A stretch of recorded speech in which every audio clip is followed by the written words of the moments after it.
हम एक्सेल की अपनी शीट पर आ जाएंगे और जैसा कि आप देख सकते हैं ये एक पेज दिया हुआ है जो हमारा एक्सेल शीट है। सबसे पहले हम यहाँ पर सीरियल नंबर डालेंगे, जैसे जूम करके हम आपको दिखाते हैं, जैसे 1 2, फिर स्क्रॉल करके हम सारा सिलेक्ट करेंगे, इसको यहाँ से नंबर खींच देंगे, फिर हम नंबर लिखेंगे, नेम ऑफ़ एम्प्लॉय। देन तब हम जो भी हमारे नेम ऑफ एम्प्लॉय होंगे, जिस तरीके से हम सारे नेम ऑफ एम्प्लॉय के नाम लिख लीजिए। मान लीजिए कि उदाहरण के तौर पे कुछ नाम हम इस तरीके जैसे राम कुमार, विजय, राहुल, और जो भी हमारे नाम होंगे, जो भी आप अलग अलग तरीके से, ये एक सिखाने के पर्पज़ से आप लोगों को नाम हमें देना है जो भी आप होंगे। और इसी तरीके से एम्प्लॉय की जो शीट होगी वो बनाई जाएगी। ये एम्प्लॉय शीट आप जब कहीं किसी कंपनी में जाएंगे, वो सारे लोग आपसे यही शीट बनवाएंगे। इस शीट में ज़रूरी नहीं है जो फार्मूले लगाए जाएँ वो सेम हो जो होंगे, ठीक है। फिर उसके बाद में हम इसका ग्रॉस सैलरी निकालेंगे। ग्रॉस सैलरी जो होगी वो कंपनी की तरफ से दी जाती है। इसको हम इस तरीके से रैंडम फार्मूला लगा के ग्रॉस सैलरी दे देंगे। आप चाहें तो रैंडम फार्मूला ना लगा के अपने हिसाब से सैलरी दे दें। ये हमने टाइम को बचाने के लिए और आप सब लोगों को एक रैंडम फार्मूला दिखाने के लिए ये फार्मूला लगाया है, ठीक है।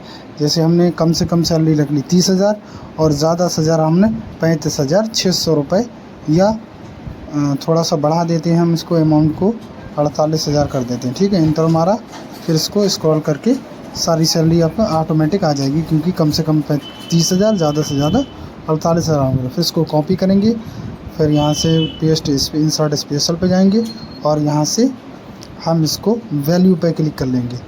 ओके, अब ये हमारी वैल्यू चेंज नहीं होगी। और फिर हम एक नई हेडिंग डाल देंगे। इसमें हम लोगों को जो भी बनाना पड़ता है ये सारा कुछ हम बनाएंगे। जैसे टीए पहले निकाला जाएगा। टीए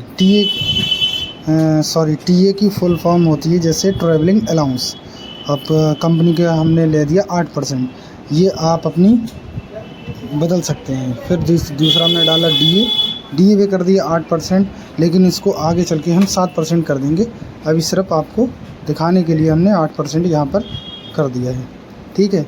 उसके बाद में हम डालेंगे पीएफ, ठीक है। फिर ग्रॉस सैलरी पीएफ इसका कर दो,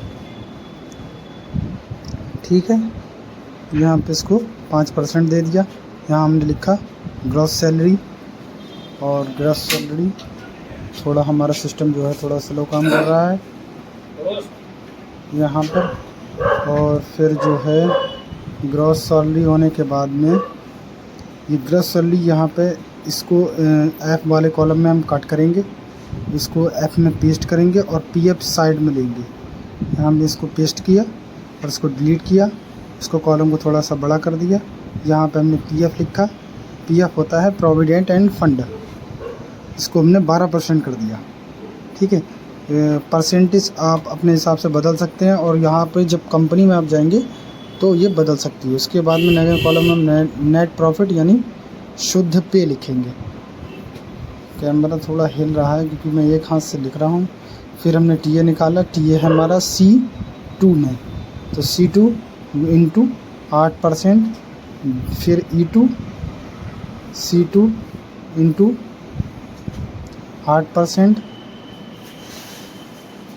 इसको 7% हमने कर दिया। मैंने कहा था अभी उससे पहले कि हम इसको चेंज करेंगे। यहाँ पे हमने 7% कर दिया। फिर gross salary is equal to लगाएंगे हम। फिर हम लिखेंगे C2 plus D2 plus E2, ये सारी ग्रॉस सैलरी में हमारे जन एंटर करेंगे और ओके यहाँ पे हम इसको स्क्रॉल कर देंगे। फिर पीएफ इसका 12% है, यानी IF2 का 12% हमने कर दिया, निकाल दिया। और यहाँ पे ये सारा यानी नेट सैलरी हमारी निकली। ग्रॉस सैलरी जो है उसमें से पीएफ हमारा घट जाता है, यानी प्रॉफिट एंड एंड कटता है, तो ये इसका हमने माइनस कर दिया और ये हमारी शीट बन के तैयार है।